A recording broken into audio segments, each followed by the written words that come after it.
everybody. I hope you're all doing well.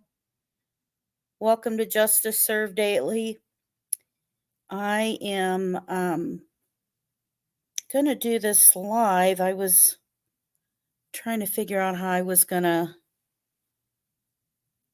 do this and whether I was going to try to figure out how to download it, which most of the time when I turn around and download it, it turns up to look like a live anyway when I do it. So I thought, well, I'll just go ahead and do a live because I've had some questions and stuff going on about some information, like little questions here and there.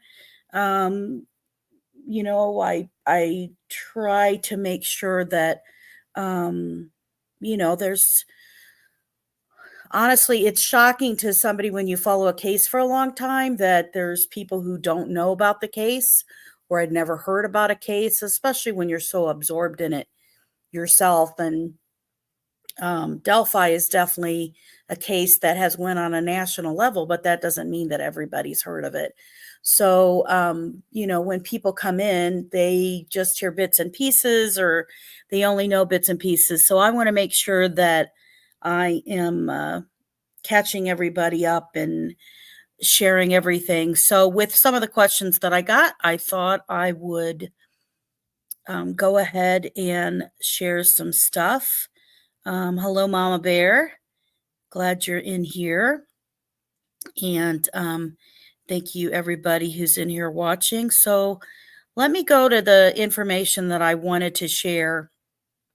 And I probably do this way longer form than I have to, but that's just kind of the way I roll with stuff.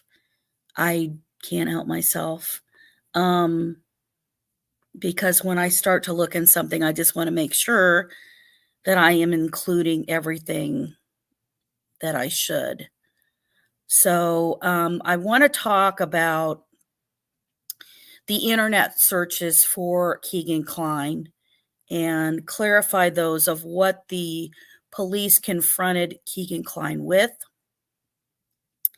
and what those all were and kind of clarify that. So I want to remind everybody that one of the things about Kegan Kline is that the Klines ended up, and this is just kind of a little refresher reminder before I show you the searches that were done before, during, and after the Las Vegas trip.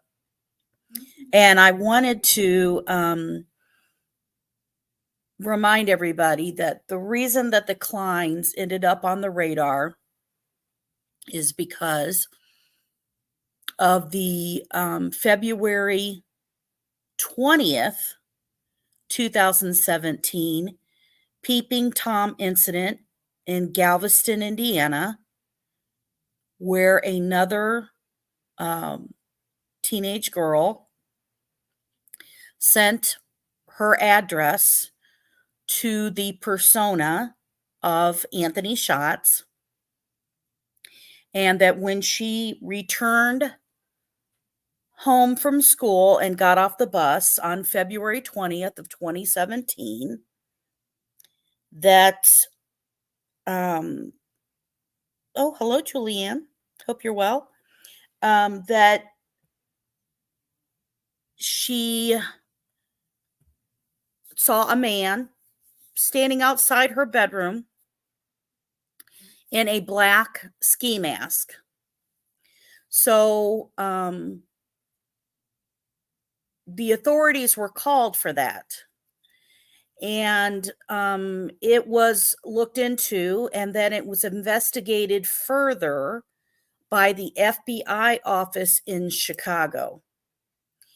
And because of that, that is when they did a warrants for the Instagram and Snapchat info of Anthony Schatz. When those search warrants came back, they were able to provide the police of when those were created And they also provided the police what IP address that was coming from, which was a Comcast address. Now, I've shown this breakdown in the Kegan Kline videos that I've done about what was found on his devices. It's one of my very first videos that I did. And at that time included the Yellow app even back then, way back then originally. And that's how I progressed and started the show. And for those who don't know, I do live in Indiana. I guess I dox myself, right? And this case was, scary when it turned in that we heard 2 girls were missing. But obviously, when we suddenly heard that these 2 girls were found murdered in the woods, is beyond scared for parents who live in this state. So we're very much vested in making sure that if you live here, you definitely want the right people caught and these predators caught who are going after kids. So after the FBI received the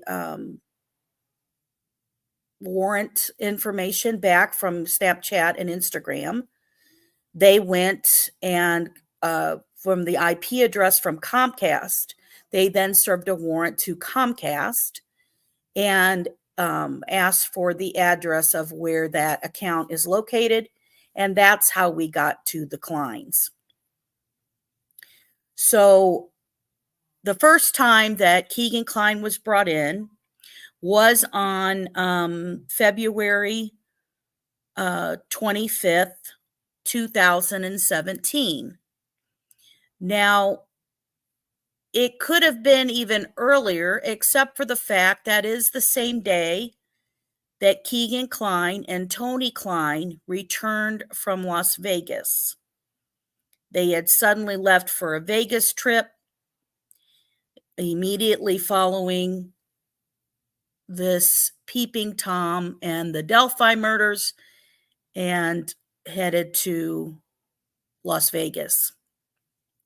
So when Kegan Kline was brought in, he was questioned about the Peeping Tom and about the Delphi murders. Now, how do we know that? You could go, okay, well, how do you know that? Well, one, the probable cause affidavit to get into Kegan Kline's house, by the way, that I do go through on other videos. I read through how they served those warrants and the dates that Anthony Schott's account was first created, which was in February of 2016. So the interview that happens to Kegan Kline on August 19th of 2020, which is the delay of when he actually was arrested, and that's his first arrest. He was questioned again in regards to Delphi. And we know that because the questions, when they're talking to him, they say about his first interview.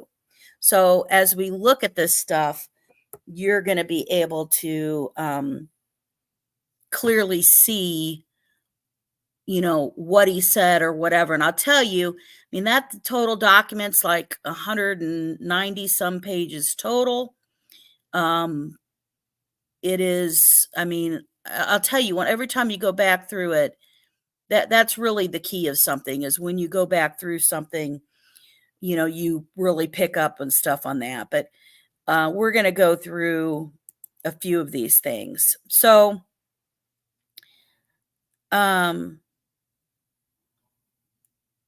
why do I find something after I did? And I did a search on this to make sure I had spell check, but it didn't. So it was the search on the phones before I went to Vegas. So that irritates me beyond belief, but I apologize for that.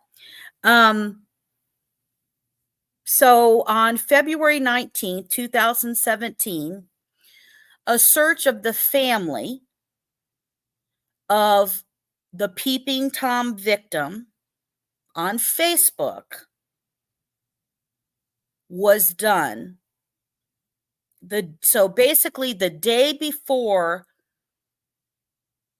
the peeping Tom is going to show up at this girl's house. She gives the address.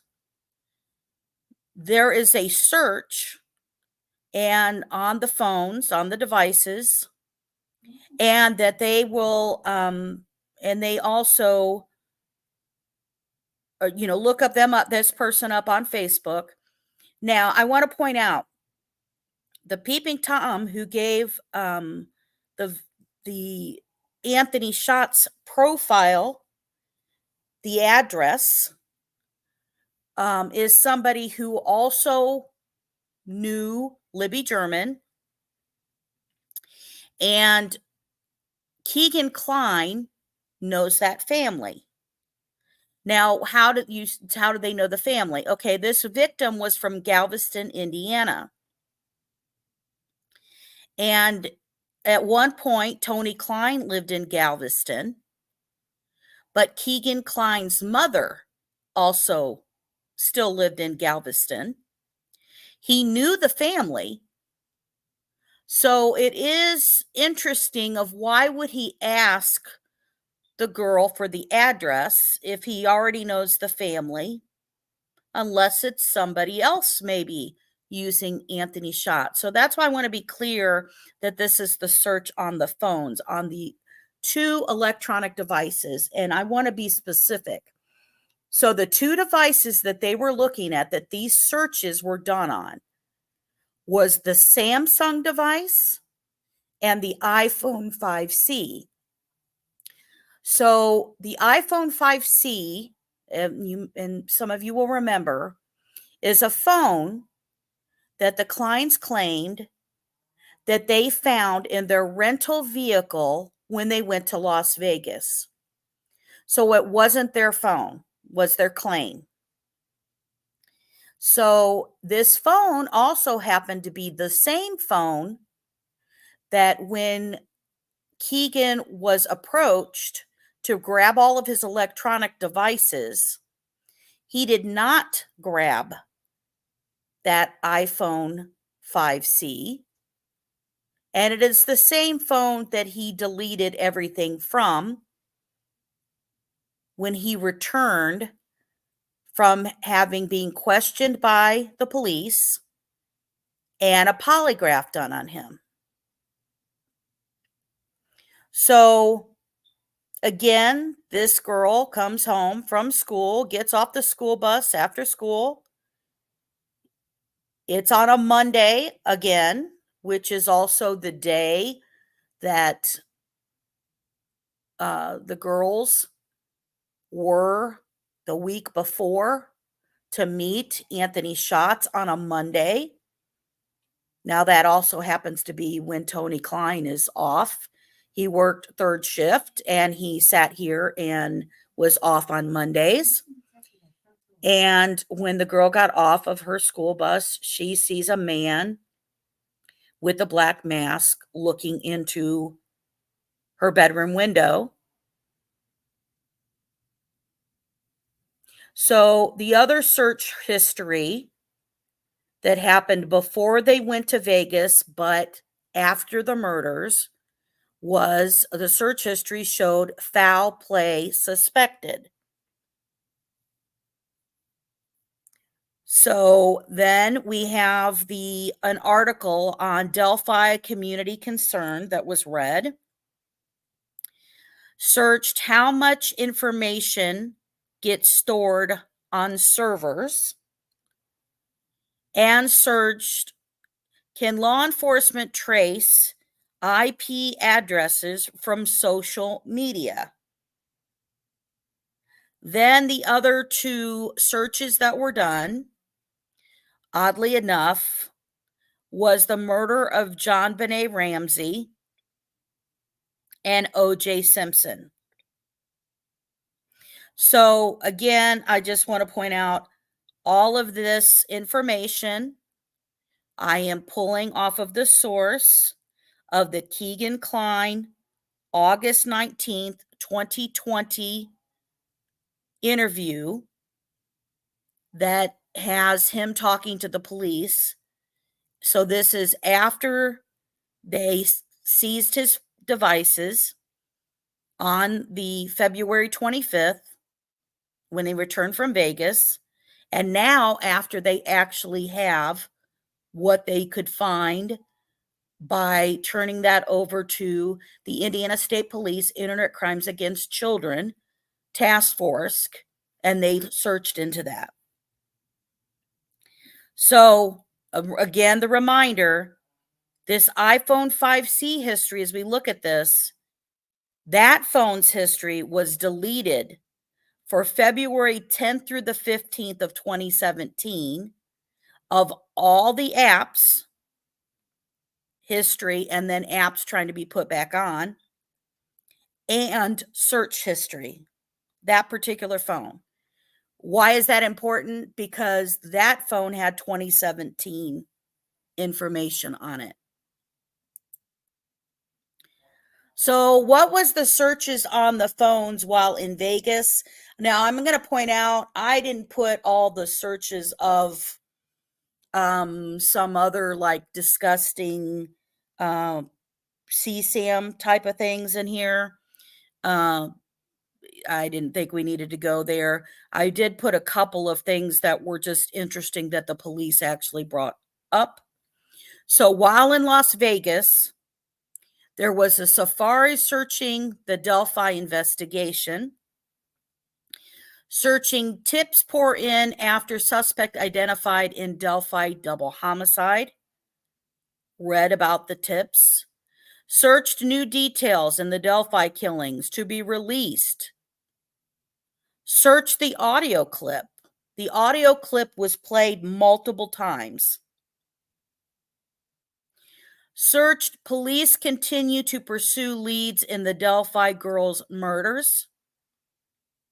Searched, information sought, investigation into the deaths of Liberty German and Abigail Williams. Searched, girls missing in Delphi, followed by Anthony Schatz sends a Snapchat message to Liberty German. So they literally see that on, so remember, there's two different devices going on here. They're going off of the Samsung, and then there's an iPhone 5C of some things they were able to find. They're pointing that out to Kegan, that when some people delete this, or this, they think it's gone, but it can still be found. So, and remember, we know that Kegan, when he's taken in February 25th of 2017, he admits that he did create the Anthony Schatz profile. And we have to remember, the Anthony Schatz profile, like, is very specific, right? So it's not just this random, Anthony Schatz name being used. It's Anthony Schatz with the photo of the model, right, who lived in Alaska. Those same particular photos, that's what's being sent. That's the Instagram, Snapchat that Libby and friends of Libby's were contacted by this Anthony Schatz to become friends. Kegan Kline admits he created it, right? He created it. So the police are sitting here talking to him because more, as you remember from that interviews, was because they knew, for example, the day of the murders, the morning of the murders at 8 a.m. on that Monday, two separate phones log into Anthony Schatz that morning. Two separate phones, almost like within like minutes of each other. And they question Kegan. Well, why is this other phone logging? Who is that? Who logs in there? Even while he's in Las Vegas, he's trying to say that it was a friend of his. Or they're like, well, your friend wasn't with you in Las Vegas. You went on the trip with your dad. Your dad is the only other person who's there with you. But he's trying to keep repeatedly tell him then, at that time, that, oh, well, but dad can't get into my phones. He doesn't know electronics. Well, but he does know Facebook, whatever. So friends of Libby had already communicated, remember, to the Anthony Schatz profile. One of her friends messaged Anthony Schatz specifically and said, did you hear what happened to Libby? Anthony Schatz's response was, OMG, what happened? Which is a little odd when you're like, it would have been like, okay, what happened? Not OMG, what happened? And then she tells that. And then what does Anthony Schatz do?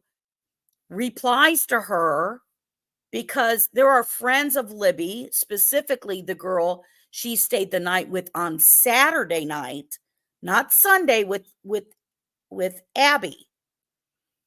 He had already been communicating with her that full weekend. He had been communicating with her for way months prior. I show definitely that by December, they were already communicating because he was liking her Instagram pictures, Libby's. So he replies back to the girl who tells him this and says, oh, well, I was supposed to meet with her, but she never showed up. That Anthony Schatz profile continues to communicate with people he knows is friends with Libby, telling him this. The girlfriend she stayed the night with on Saturday knew Libby wanted to meet Anthony Schatz, this teenage boy who's communicating with her. And so these other girls see that suddenly this Anthony Schatz teenage boy is telling everybody she was supposed to meet me out there, but she didn't show up.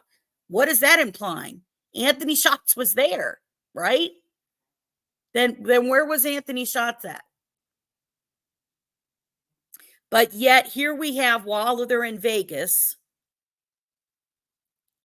this search, these searches that are going on, the deaths of the girls, the search of the girls missing in Delphi, followed by Anthony Schatz sending Snapchat to Liberty German when Anthony Schatz knows Libby German is gone.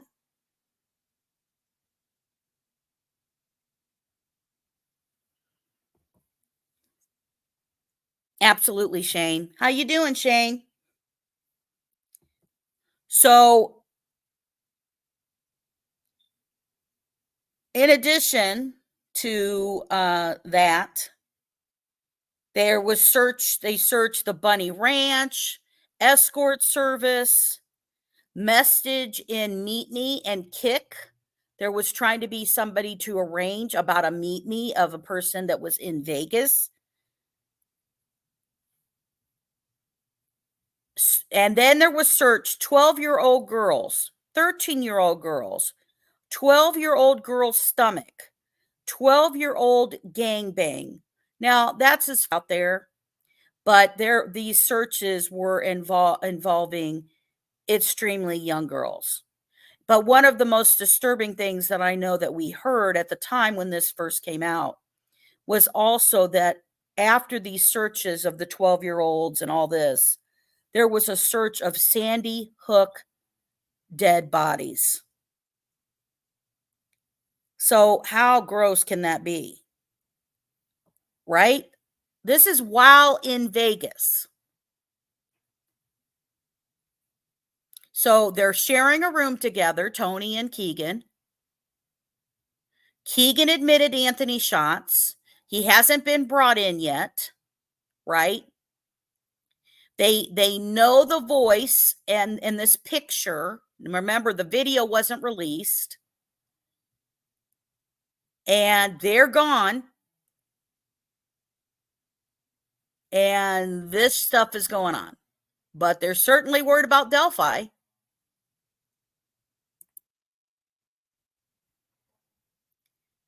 So then I put the searches and actions on February 25th of 2017, the day returned from Vegas, and same day questioned by the police about DELPHI.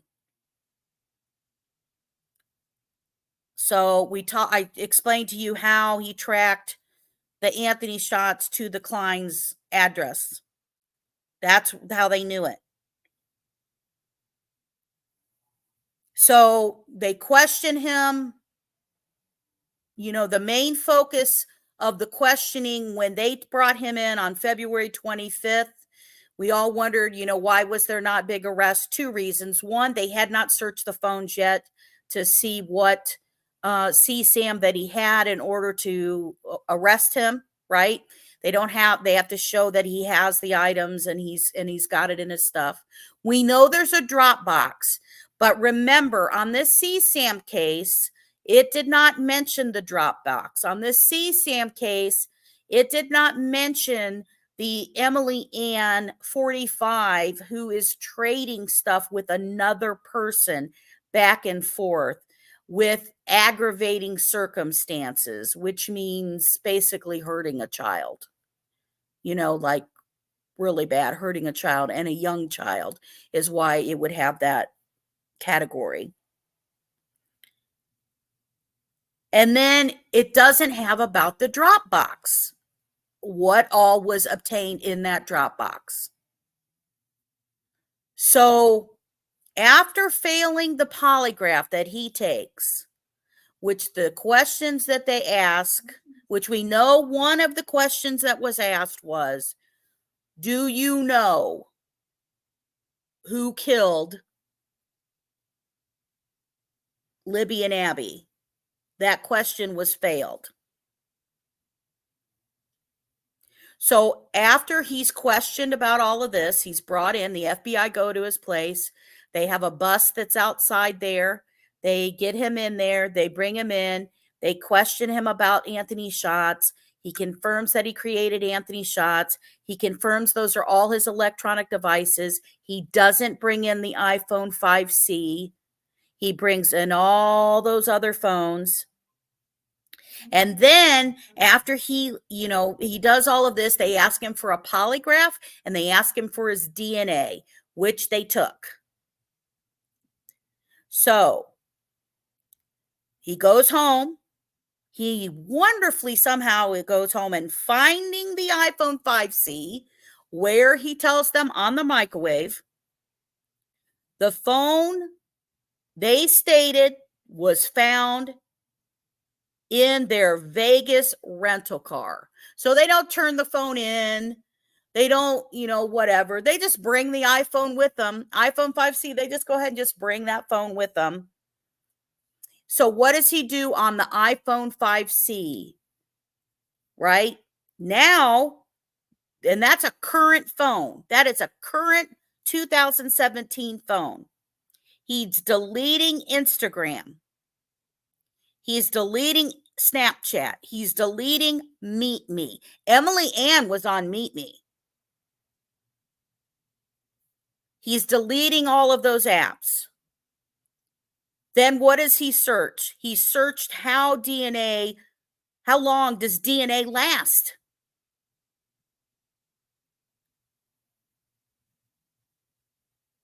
Now, some people may assume what direction they think I'm going when I read that. First of all, you can't say that you're not wondering why he would ask that question. Because if you got tested for DNA, you would think you would go, how does DNA testing work? Or, something of that. But they didn't. He's asking, how long does it last?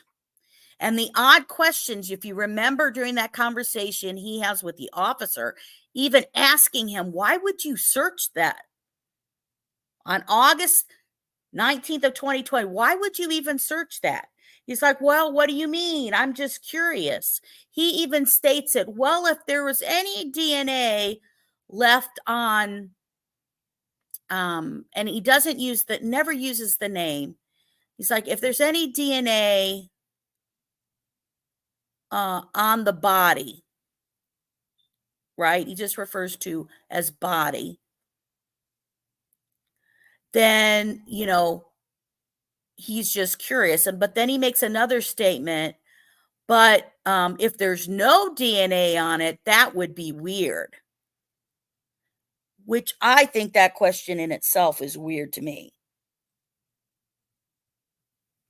So I'm not saying that I believe that Kegan himself is out there in the woods with Richard Allen. I don't think that Kegan Kline would be out there in the woods. Remember, Cecil, in charge of the Indiana State Police Internet Crimes Against Children, during the CSAM case, testified that he did not show any evidence where Kegan actually did try to meet with any of the girls or pay for any of the photos. But Anthony Schatz was. What about the Kokomo? What about the Kayla interview? Who knew that Kegan tried to set her to meet in Kokomo, where Tony worked? Talked to her. Then when she got up to the age of 13 or 14, I can't remember right at this moment, then suddenly it was trying to meet with her. And when did the conversation stop with her? When she got to be 18. Didn't care about talking to her anymore.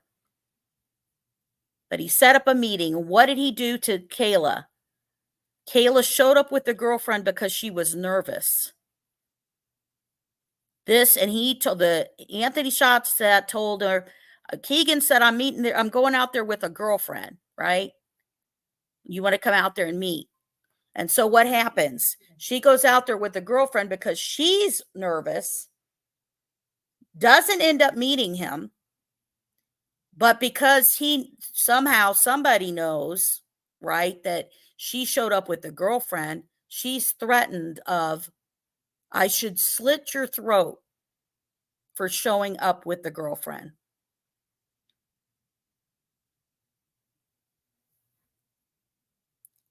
Then they deleted search history from February 10th through the 15th.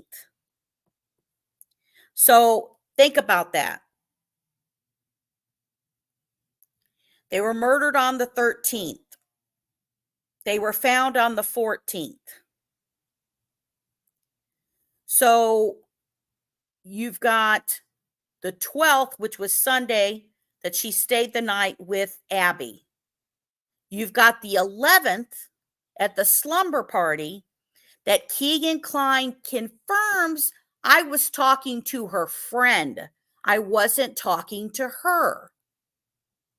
Because Anthony Schatz was communicating with both Libby and Libby's friend she was staying the night with on that Saturday. Right? So you've got the 12th before, you got the 12th with Abby, the 11th with the other girlfriend on that Saturday, and you got the 10th, which was Friday, which was the first day they were off from school. So this Anthony Schatz is communicating with her on that full weekend that he knows she's off and trying to meet up and to schedule a time that they can meet up. Libby doesn't know yet if she can go out to that park. He keeps trying to meet up with her. Right? He's not meeting up yet. So now finally, okay, the parents are going to go to work. She's still off on Monday. She's going to try to get a ride for she can go meet this boy at the park, at a park that all those teenagers go meet up at. They all go talking and chatting and hang out or whatever. But she's bringing her girlfriend with her, right? Just like Kayla did. She's bringing a girlfriend with her, so she's bringing Abby. So she doesn't know that she has a ride yet that morning. But we know at 8 a.m., Anthony Schatz is being logged into by 2 different phones at the KLINE'S house that morning.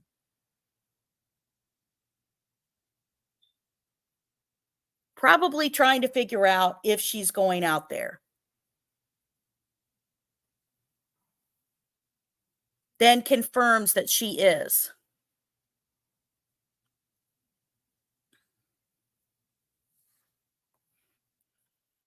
So when you look at all this all together,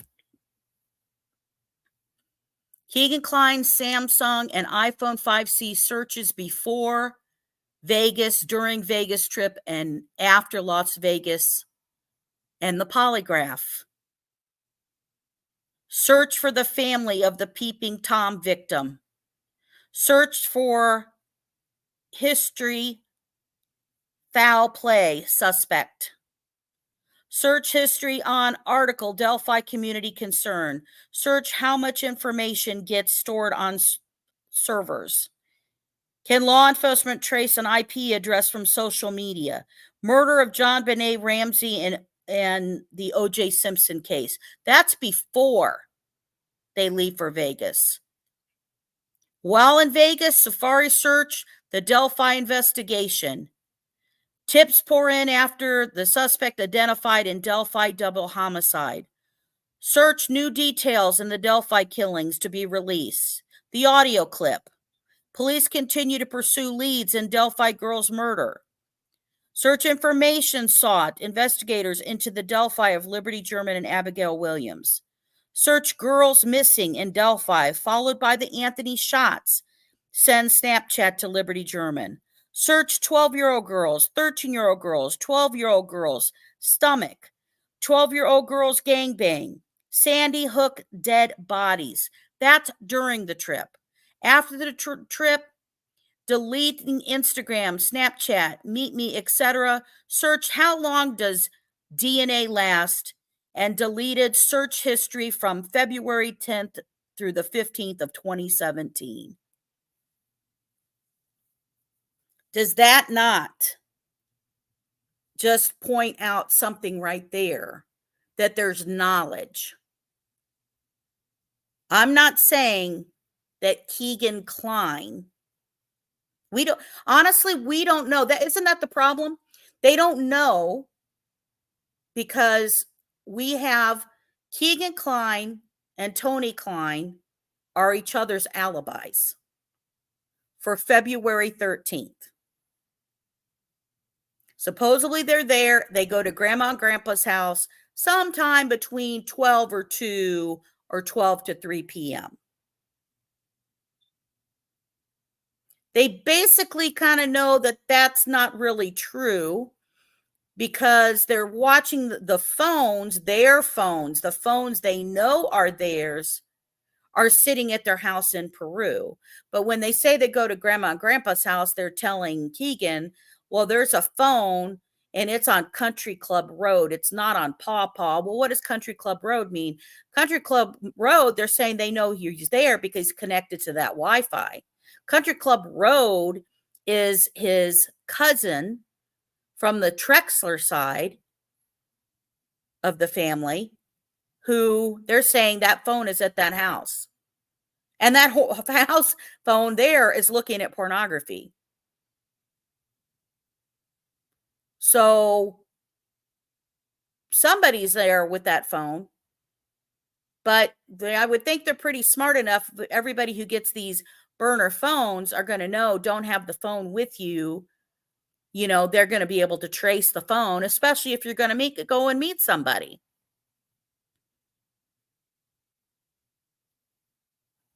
So somehow they have to explain Richard Allen at the Monon High Bridge, knowing that Libby is going to be there,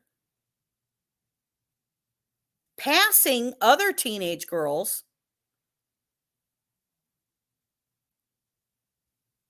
but yet going to the Monon High Bridge and going to where the girls are.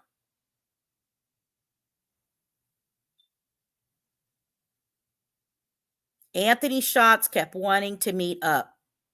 He talked to her that full weekend, trying to get about a meetup.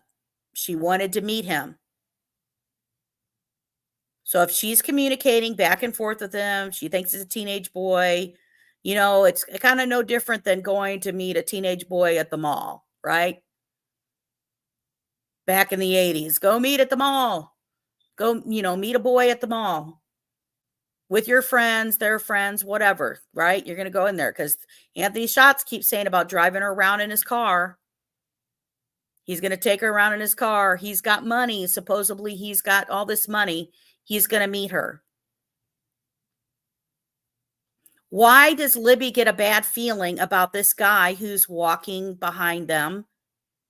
Which it was said a long time ago that the families got to hear the discussion that Abby and Libby were having prior to them just filming him. And one of the comments was, is he still behind us? So if that's the thing and she gets a bad feeling and she starts recording him and keeps the recording on, slips it in her pocket, maybe there's catch something else that's being said. We know there's more on that video of sound, at least. So if he goes and he's getting them, has a weapon with him, right? We know about the gun. We know that it is asked by Abby, is that a gun? It's here a click. Tells them to go down the hill. You know, and let me throw out my theory here. Here's my theory of why there was a bullet that was found. I think that at a point when the girls, either something happened to one of them already, or they were already worried about something happen, Libby was forced to undress.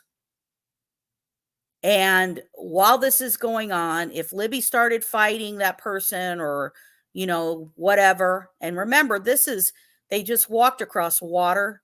It's slippery. It's steep. It's not flat ground, which I'm sure they have the boot prints of somebody trying to, you know, crawl up that, you know, getting up that hill. Well, if he already clicked the gun that we heard at the end of the bridge, if you try to redo that when there is an unspent bullet in there, that bullet is going to pop out because you already cocked the gun once. So if you cock the gun once and you sit here and you're going to do this again, well, the unspent bullet is going to pop out of the gun. So that's a very much easy way that bullet could have popped out of there. Also could be that the gun was dropped.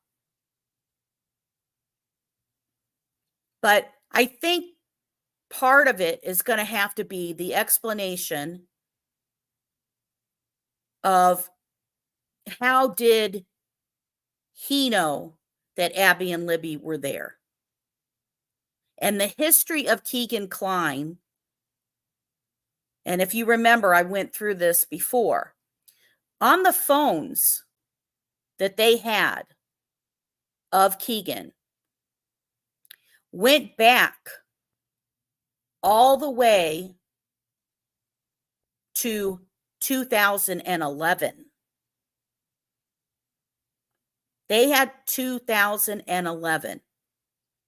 And when KEGAN, which by the way, his appeal is still pending, guys. He got moved. That video I did about him getting moved all of a sudden, and nobody reported it.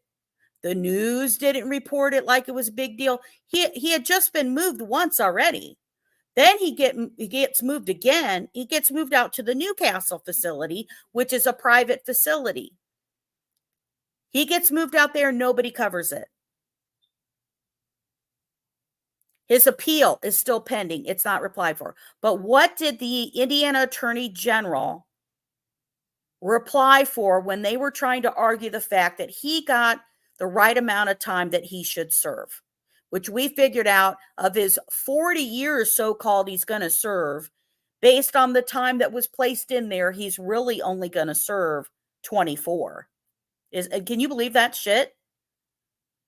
Somebody who gets all that time, you think you've got justice when he has 40 years to serve from it, and out of 40, convicted 40, he's only going to serve 24. Right? It blows my mind. This shit blows my mind. These people are doing shit to our kids, you know? And then somebody just throws them out of there. There's, oh, well, yeah, you got 40, but 24. And my God, the way it's going on now here in the United States, he'll frickin' probably be out before then. Except that I do believe federal charges are coming because they cross state lines. What did we hear from Cecil for Internet Crimes Against Children? Emily Ann was communicating all across the country.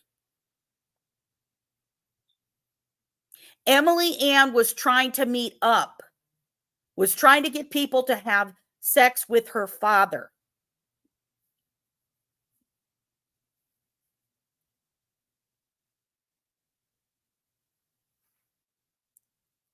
So what did the Indiana Attorney General bring up to us? Well, that Kegan Kline had 2 prior incidents when he was a juvenile that are not on his records, but that they were similar. So Kegan didn't finish high school. Kegan said he dropped out at 10th grade. So he doesn't finish high school. He was supposed to graduate in 2013, if I'm remembering correctly. I have it written somewhere near me. But he's going to graduate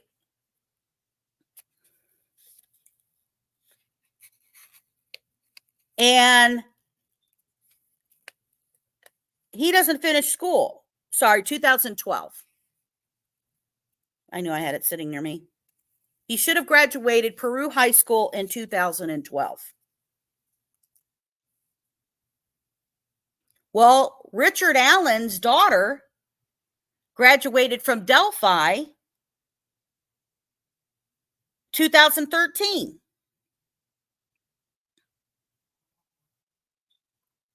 Richard Allen's brother-in-law and his wife's family lived in Peru. He rode the motorcycle. He sat here and lived there his whole life, went to school there his whole life. Was a little younger. Was her little brother.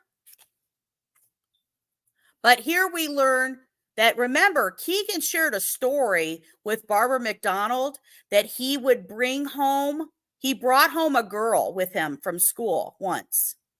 Now, he was trying to say maybe he was 17 at the time, but was saying that that girl was like maybe 17, which I don't believe. He wasn't in school then at that age. He wouldn't have been in school. You're 10th grade, right?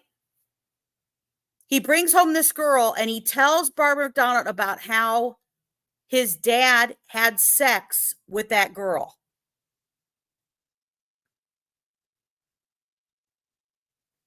And for some reason, prior to 2016, February of 2016, it was used as Emily Ann and Kegan to get girls, to send photos, to send things, to do things. Emily Ann would convince them, oh, this is my brother. This is my, my stepbrother. And Adam's my stepfather. Well, who the hell was Adam?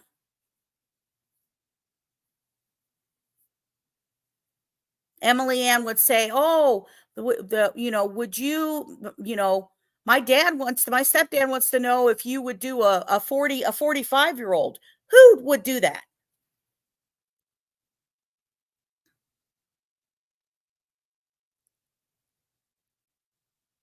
It's crazy.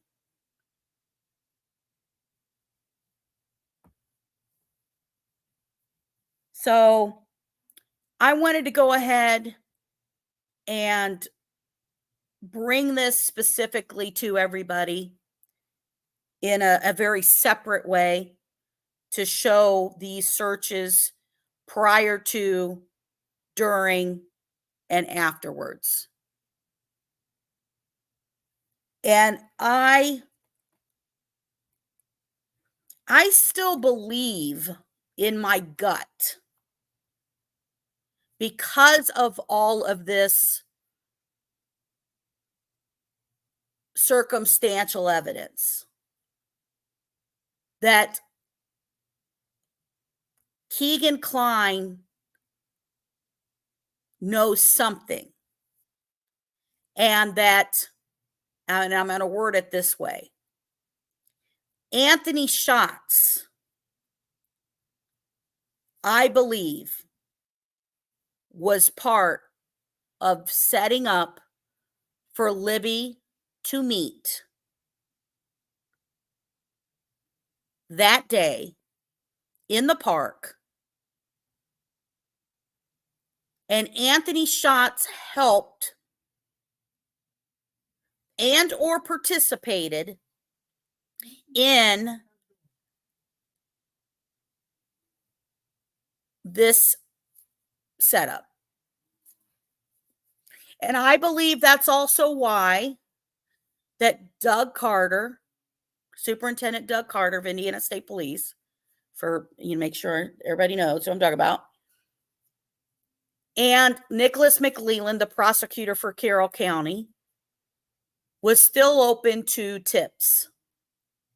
That was still open to, they're not done. And the Doug Carter statement itself was, anybody else involved in any way with these murders will be held accountable.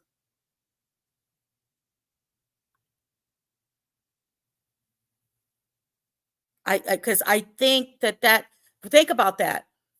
There was a clip I saw for the news of police talking about of them moving on. And I thought about actually making a short about it to help people who keep talking about the holders and stuff like that, right?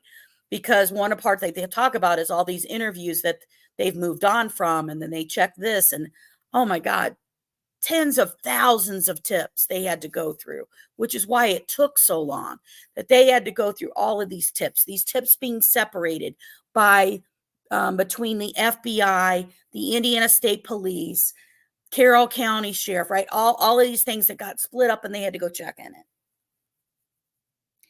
And the only one that they keep reflecting upon, in my opinion, is Kegan Kline. Because they started with Kegan Kline, meaning Anthony Schatz. I'll put it that way. They started with Anthony Schatz in February 25th of 2017, questioning KEGAN. They continued questioning KEGAN when he got arrested secretly. To anybody who doesn't know, secretly. We never knew that they arrested the person who created Anthony Shots. We never knew they arrested Kegan Kline when they arrested him August 19th of 2020. We did not find out until December of 2021. And that was only because Wish TV Channel 8 reporter looked in the information, heard about Anthony Shots, looked it up, found out that that person was Kegan Kline. And then what happened? Then suddenly the police, remember, it was late at night. We suddenly got this weird, the next day before they would release anything, the Channel 8 could release anything, the Indiana State Police go, we're looking for information on Anthony Shots. If you've ever communicated with them, blah, blah, blah, blah, blah, saved images. If he's ever tried to meet with you, they release it. Then what happens the day after that? The very next day, they go, oh, by the way, we have arrested Kegan Kline. You're like, what the hell? He's been in jail for how long? We didn't know that. But we do know that in August 19th of 2020, guys, he's questioned about DELPHI again. They're comparing his answers to what he said in 2017. They're comparing what they now know from the Task Force for Internet Crimes Against Children in Indiana. They're looking at that and they're saying, okay, why were you doing this? Who was doing this? Why do we see 2 phones in your house at your address, at your GPS location, logging in on separate devices to Anthony Shots' profile? Because, see, it doesn't matter what phone you log into, you're still using Anthony Shots, right? Nobody knows what phone you're logging into on Anthony Shots. You're using this fake profile. You log into Anthony Shots, you're going to use it on that phone or whatever. Why would he log into 2 separate devices? He wouldn't. He wouldn't.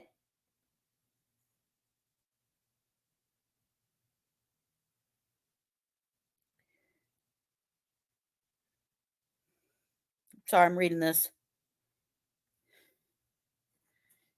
This is True Crime Common Sense. Hello, I like your name. Charges even for the same specific offenses don't create double jeopardy. Right, they don't.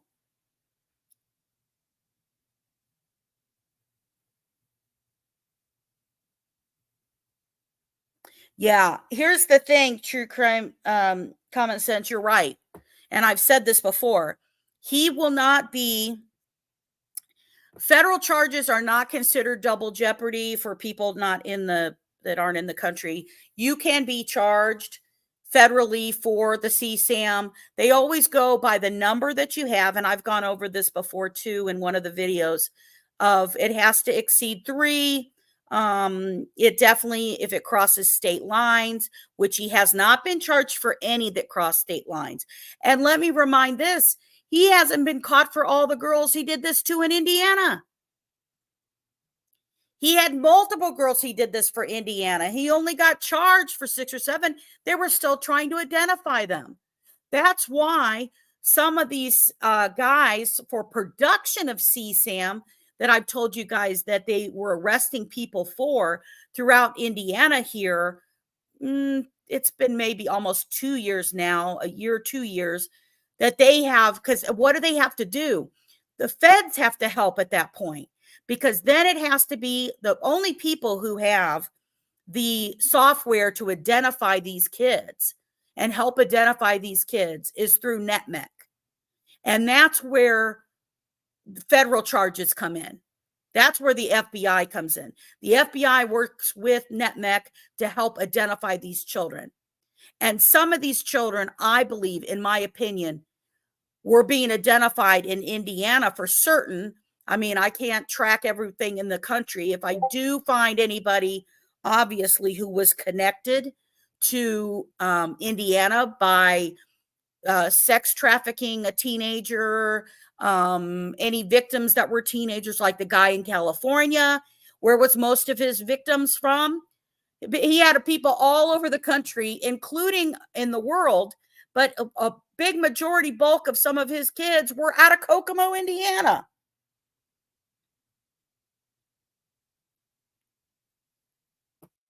So I think that the water search in Wabash, and I don't know this for certain, so I do say it with some hesitation.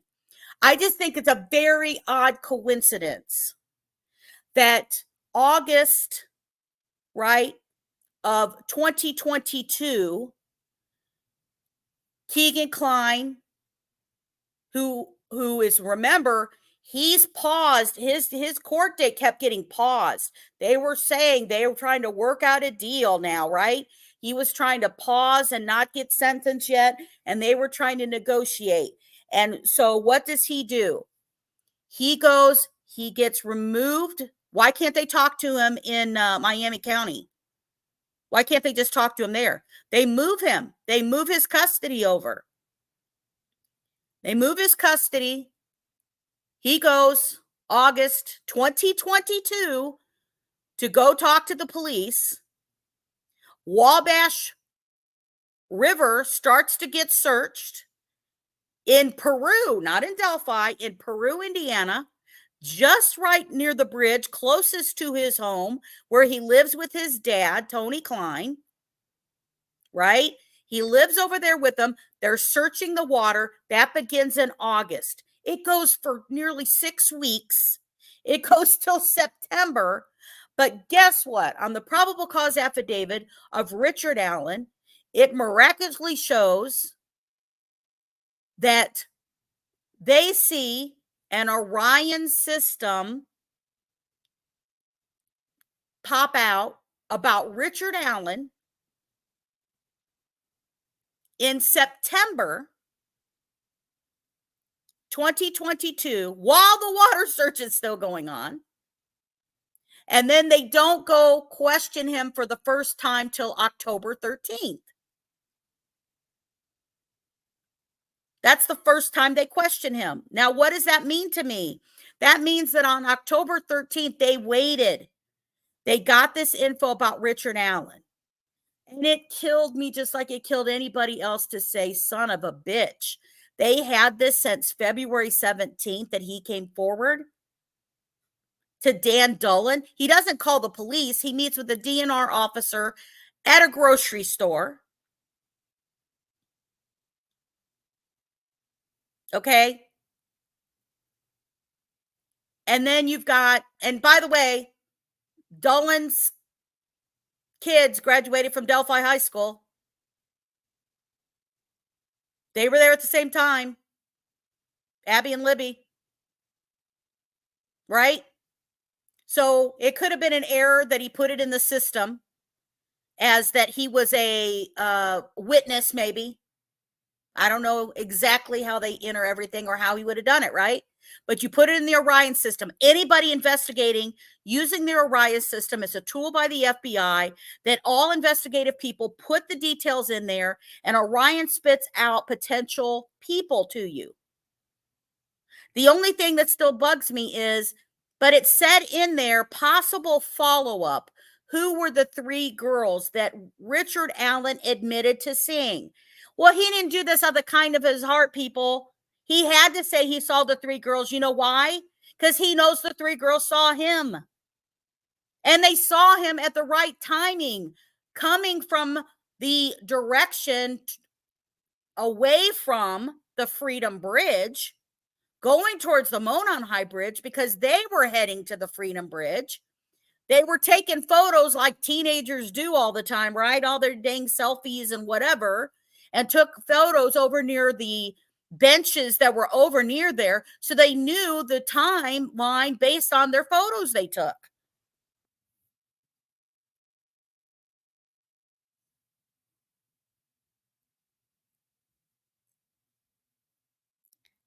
So when you're thinking about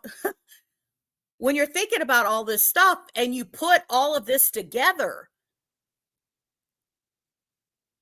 and you think of other stuff in true crime, god damn, sometimes the answers are simple. They're not complicated, right?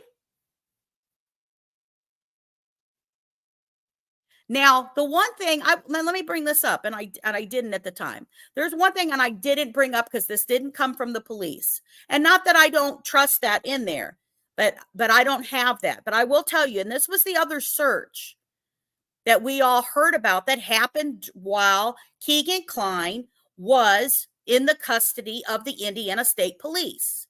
Now, before I say this, I do want to remind everybody there was not a gag order put on DELPHI until December of 2022. It was started as a temporary gag order after the defense went to the media and sent out a press release, right? And then she was going to court at the beginning of 2023 to see if that gag order was going to remain in place, which it did. So there was never a gag order until December of 2022. But a source told the murder sheet that Kegan Kline said, and he is a liar, so let's remember that, but that according to Kegan Kline, that he was waiting, supposedly, allegedly, in a red Jeep. We do know they have a red Jeep. They own a red Jeep. Now, I will tell you, the interesting thing about that is that the reason they were also talking to him is because it was said that Kegan Kline searched for the Marathon gas station in DELPHI.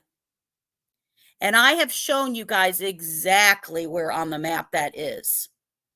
So close right there. It's the nearest only little gas station that is right there close to where the park is. And why would Kegan Kline be waiting? Would he wait for Richard Allen? 50-year-old man. He's in his, Kegan's in his 20s. Is he going to wait for this 50-year-old man who's going to meet up with some teenage girls in the park? I find that hard to believe. I really do.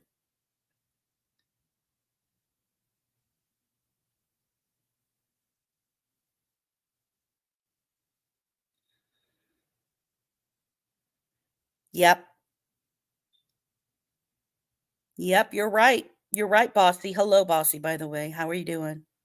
Hello, Truth and Justice.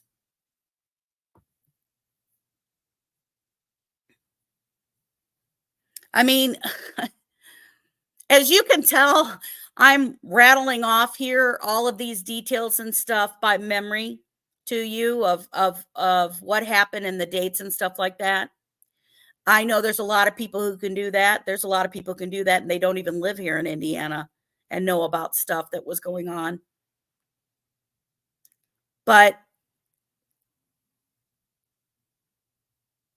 I was hoping as we got closer and closer to this case that to the end, which, my God, it never feels like there's going to be an end.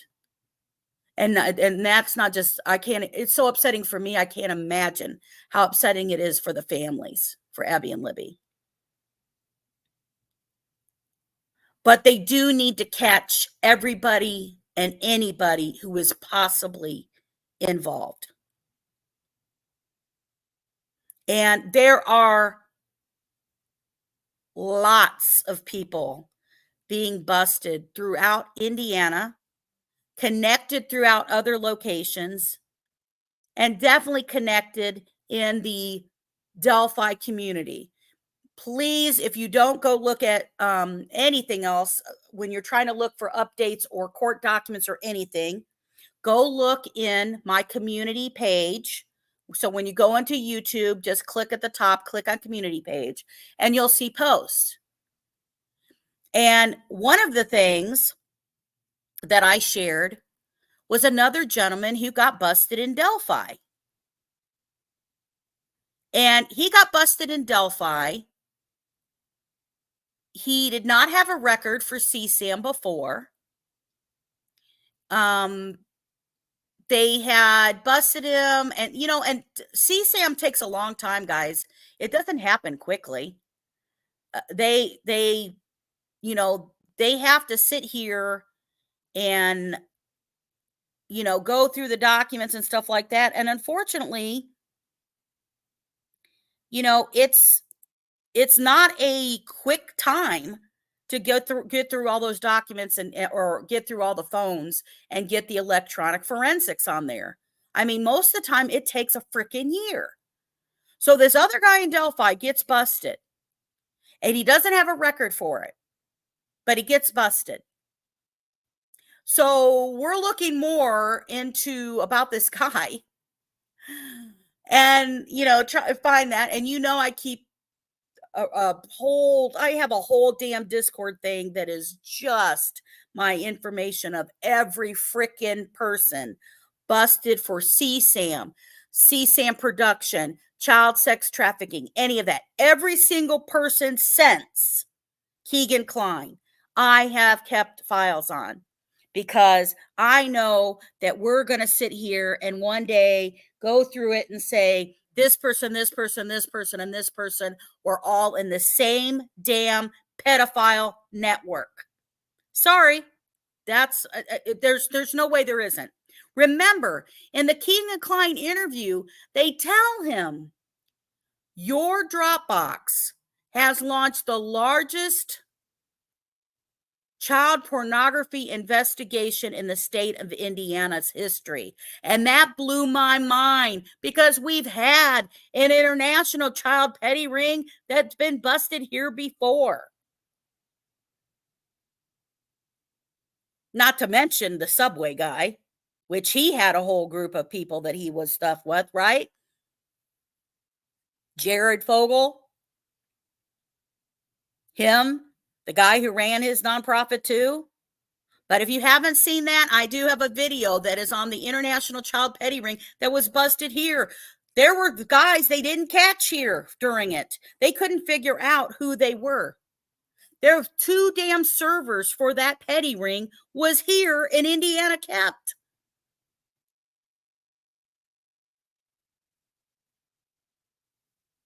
We had an FBI warning that was done out of the Indianapolis office, where these guys are basically turning around, and part of their entertainment, they share videos with each other of the victims that they have. But when they watch videos and stuff like that, or somebody doing something, they'll watch that live. It'll be shared live. Pictures will be shared with that. They also basically get these girls and boys to self-harm themselves, to do other things to entertain themselves, right? We've had that warning. We had that warning not that long ago. And then guess what? They just had another one just exactly like it in California. But the guy who just got busted in Delphi for CSAM, guess what? There is a registered violent sex offender that was registered at that same address. Found him. We got him. We got his info. He committed severe crimes in Mississippi, in other states, right? And in addition to him doing all of this shit, he comes and he lives in Delphi, Indiana.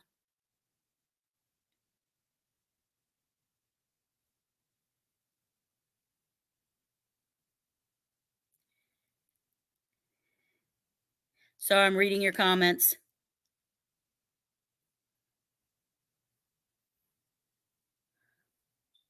Yeah, I mean, true crime, common sense, right? And I share it because I trust that info, but I don't have another piece of that, right? So if it's just came out of KEGAN Kline's mouth, I can't imagine KEGAN admitted that. I think they probably had that piece and could have not told us, and they shared it with them. But because I don't have that piece, that's why I didn't include that piece. And this is exactly why that, like I had somebody who messaged me in my messages and said, "Hey," I don't even remember what it was. It was something about it was something that they were like, "Hey, well," and they said blah blah blah blah blah, and I was like, "Huh?" I said, "Well, I'm not sure about that. I don't know about that." And they were like, "Well, hey, go watch," and it was a YouTube channel, and I hadn't heard of the person before either, but here's the thing. And I told that person, very nicely, I was like, here's the thing. I don't share info that I get off of somebody else's YouTube channel unless I can verify it myself. Because then if I go share something of false information, then that's on me. You know what I mean? Because I didn't verify that stuff. And I don't want to do that. I bring stuff from court documents, bring stuff from, or like other cases, I do it because of actual family members that I'm working with on stuff. Obviously, a lot of Indiana cases that I have, but, I do have other cases that I've done, the one in California with Jessica and stuff like that. But I want to make sure that I am bringing you straight information that I can verify for you. And this stuff, it's just in my gut. The CSAM I follow for a very long time. I do a lot of stuff and work with NetMec, okay, National Center of Missing and Exploited Children. And which, by the way, I was helping push out information in my community post. There are 2 links. One of them was directly to the Abby and Libby Memorial page because they just did a motorcycle run. But there's a donate page or a donate button in there that I encourage. If you're going to donate to somebody, donate to the victims to help the victims and their good work. The other page I created a Justice Served Daily National Center for Missing and Exploited Children page. It's directly to their website, but I created it for the Justice Warriors. And when you go in there, you can make a donation that goes directly to them. They are a 501c3 organization, so you can get tax deduction off of it. But you can also, when you do it, you can put it in honor of or in memory of. So if you would like, I'm not a monetized channel. I do this all stuff out of my own pocket. I pay for documents. I pay for these services to be able to bring all this information and stuff to you, to protect your kids, to protect our families, to bring justice to cases. Justice, most of my cases are children. I do have serial killers I covered in Indiana too, but most of those are children because that's my passion, if you can't tell. And so I encourage you, if you'd like to make a donation to the Justice Served Daily page of the National Center of Missing and Exploited Children, it is in my community page. And or to the Abby and Libby Memorial Baseball Field Memorial Fund, that is a donate page. And I'll tell you why. If you have not seen that, I did post of how much money has been given to the defense team and everything that I covered. They raised over $40,000, right? Telling people that they didn't have money, all this kind of shit. Everything going on for it, right? And then we find out from that posting from Judge Gall that the money that they were saying they didn't get reimbursed of that $26,000 sum was because they did not provide the receipts and fill out the paperwork. Well, they finally did do all of that, and they did get that $26,000, right? Well, it was released to the news that through January 5th of 2024, that Judge Gall had approved $443,000 $364 to be paid to Richard Allen's defense. Now, that includes everything, right? So, total with counting with the prosecutor, that means it was 637,000. But the 443, 364, almost $500,000 has been paid to the defense. Now, that's their money that they've earned, plus you're paying for, these expert witnesses and stuff like that. And that just bothers me, because I hope that people weren't taken advantage of to go make donations to the defense's team to help with so-called stuff, right? And the reason I say that too is because, remember, they asked Hennessy, because when they were like, oh, well, she's not approving, reasonably approving the expert witnesses, right? And they said, well, why don't you go appeal it? Because if you go to appeal and she's not reasonably approving those, if you go to the appellate court, then they would force her to approve them. And Hennessy's reply was, well, we don't want to interrupt the speedy trial, right? We applied for speedy trial. We don't want to interrupt with that, right?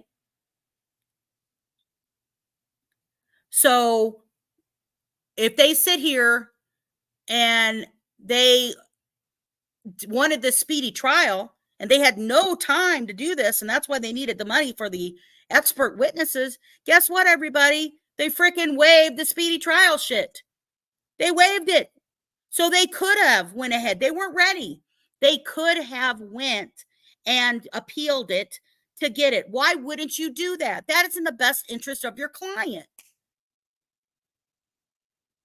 I mean, I may sit here and have this thought of what I think. And do I know 100% that Richard Allen is totally the man? No.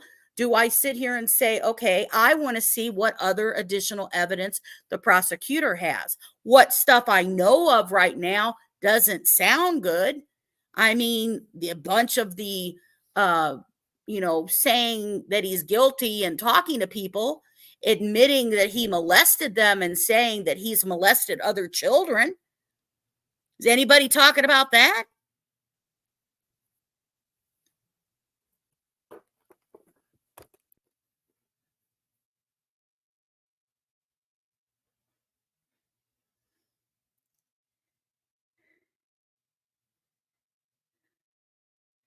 I mean, it's just, it frustrates me that people don't, I'm open to, if they came back and they said there was nothing else they had, there's no DNA, there's nothing digital forensics, they didn't, geofence his location, nothing else, then I'd be like, huh. But for the people who don't think he's guilty, what are you going to do if they do have the DNA? Because here's my thing to you. Remember how October 13th,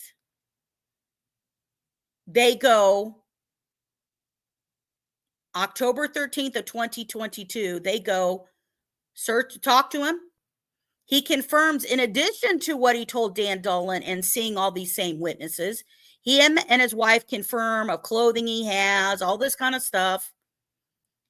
And then they don't want it destroyed because now he knows that he's a suspect, right?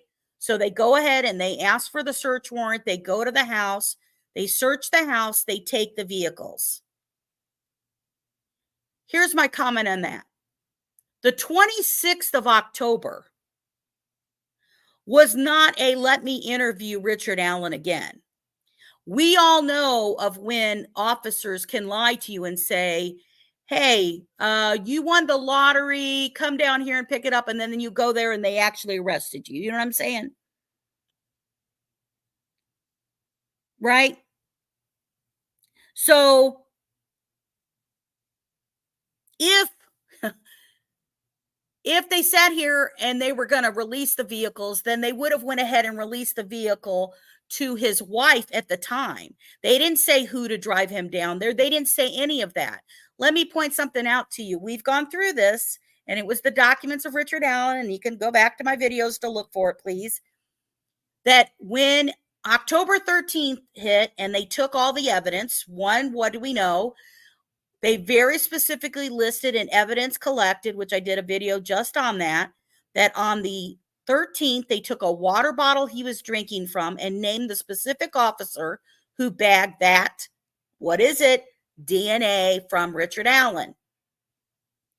Well, what do we know that was dated, the other paperwork that was dated October 14th of 2022? It was Richard Allen's vehicle, right? The Ford. And what on the 14th of October did they do? They sat here and removed the carpeting from the trunk underneath the tire. They took swabs of the seatbelt on the driver's side, so on the shoulder part and on near the buckle part, and swabs from the carpet on the passenger side floor. Now, why would they do that very specifically? All right, true crime people, what did they do? How would they know to swab those areas? Come on, have you ever heard of luminol? They could have easily sprayed luminol in that vehicle to see if there's any signs of blood whatsoever. On the 14th, that vehicle is inside the Indiana State Police West Lafayette location. How would they know to cut out carpeting from the trunk? How would they know the specific spots to rub and swab? Why would they swab in specific spots over on the passenger side floor? So that's on the 14th.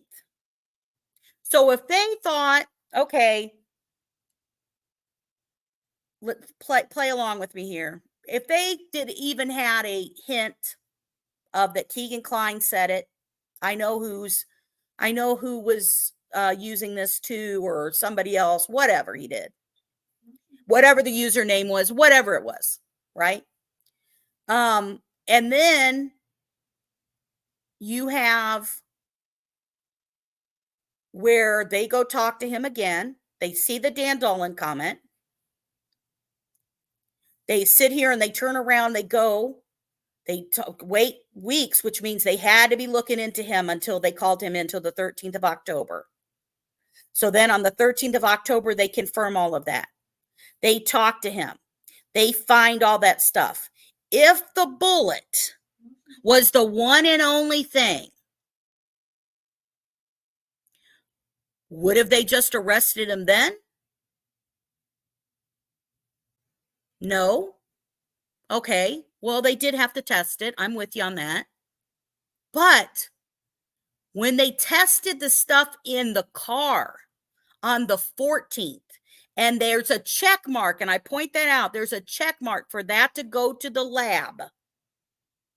And then they waited till the 26th, almost 2 weeks later, to call him in back to that location.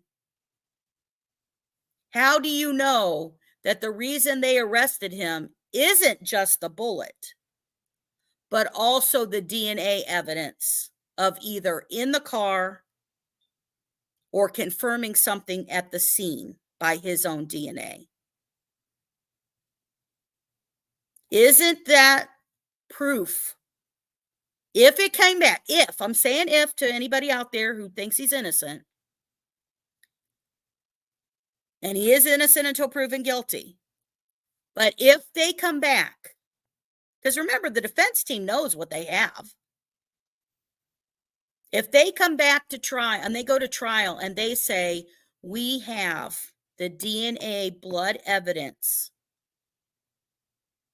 of the girls in the vehicle, or we have Richard Allen's DNA matched to something on the scene, right?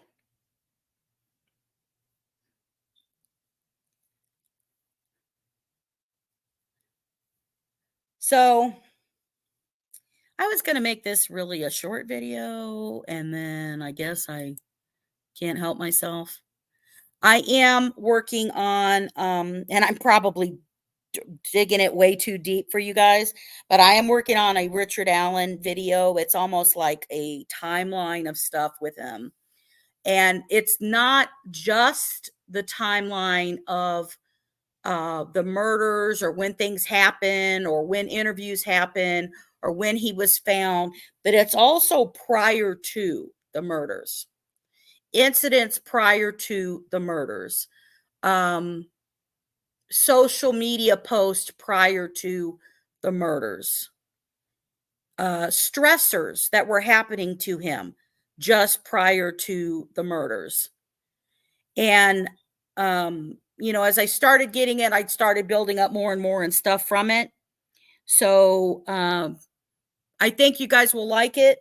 I think you guys will. I think that all of this stuff together will be something that you guys will want to see. We can talk about it. Um, I've almost, even tempted.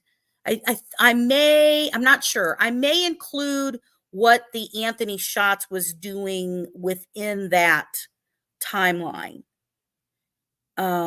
because I feel like that is important. I have done a long video about the KLINE'S. If you haven't seen it, I call it my marathon because that one went like for 4 hours. But it is deep, in depth of the timeline of everything with it and things that happen. So it doesn't have the specific searches all in that same time frame. So that's why I wanted to do this video. I am doing shorts about the DELPHI, so I appreciate anybody sending any questions in that they'd like answers or me to do a short about, meaning those 1 little minute clicks, or if I can't get it done in a 1 minute, I'll answer the question in a video. So if you have questions or something you don't know about the DELPHI case or you'd like info on, please put a comments in this video. Please make sure to hit the like button and subscribe. Like I say, I'm not monetized, but when you guys subscribe to me, that really means a lot to me. I'm not a huge channel, but I'm not the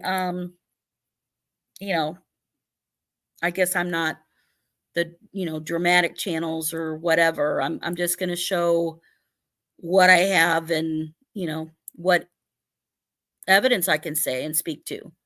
So but uh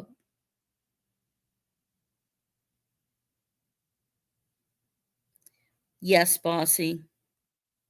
Yeah, I think that I feel like there can be I think there's going to be more in the works from Kegan Kline. We're not over that uh deal that they're making, I don't think is done. And I really feel like that Richard Allen, that the reason there's 4 murder charges on him, right? 2 are felony murders and 2 are just straight murder charges. And in Indiana, felony murder means that you committed murder while committing another felony, which can be you were kidnapping, right? That's an obvious one to do. Kidnapping, sexual assault, anything like that. And then that's all they have to convince of. And then that the girls died because of, right? So they don't, in the felony murder, they don't have to say you were the ones who murdered them, but you kidnapped them or you did this and that. And then they ended up dying as a result. And then the straight murder is you did it. And I think the reason they added those charges, in my opinion, is because I think they're going to say, if you want those taken off, if you want to be put in a jail closer to your family, blah, blah, blah, blah, blah, whatever, then you need to tell us the full truth. and you need to tell us everybody involved. And I kept feeling like that would happen, but I think that would happen. I just don't. In my opinion, I don't like his defense attorneys. I'm going to tell you that right. I just don't like them. And I'm telling you even stuff that they should do fairly for Richard Allen, but I don't think that they would. I think their egos are in the way, and I don't think that they would do what's in the best interest of Richard Allen because they want to win. It's not whether Richard Allen wins or doesn't, whatever. It's about them. And I'm going to be more specific, even just Baldwin. He's just, in my opinion, he is so arrogant that I just don't think he would accept that at all. So, but I appreciate everybody. I appreciate you letting me, go through this and then go a little bit on a tangent and stuff too about this case. It means so much to me. My hearts always go out to the girls. Please, go check out my short videos I've done. Go check the other videos of cases. I do have a cold case of a missing girl who was kidnapped off a school bus. I'm working on that. I've been gathering stuff for that for quite a while. And then as all these documents keep dropping for DELPHI and everything that continues, and then stuff going on personally, it has put me behind in some of these cases. But I'm staying on top of those, on top of court dates that are coming up for other cases that we have followed, and making sure that we're making sure that justice is served daily, right? That's what it's all about, and that's what I'm here for. So thank you, Bossy, and everybody for being here, and Mama Bear for popping in and helping, and all that kind of good stuff. So I will keep you informed. I know we're going to have court documents continue to drop. I know I just recently dropped the bull crap that they said about the case and the Judge Gull again. I'm waiting to see what the state's response is going to be, because I'm sure I'll be entertained about the corrections that's done for that. And anyway, thank you guys for being here. And let's continue to make sure justice is served daily. Have a great day, guys. Catch up with you later.